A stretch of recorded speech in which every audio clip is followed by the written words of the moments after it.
হাওয়া যদি আসতো বয়ে যেতাম আমি তবে ধন্য হয়ে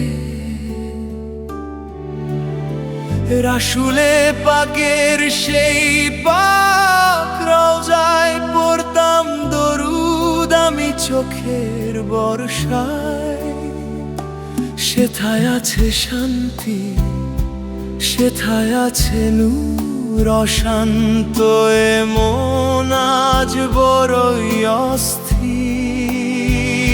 কত শত কাফেলা যায় চলে, সেথায় আমি পড়ে আছি এই দূর অজানা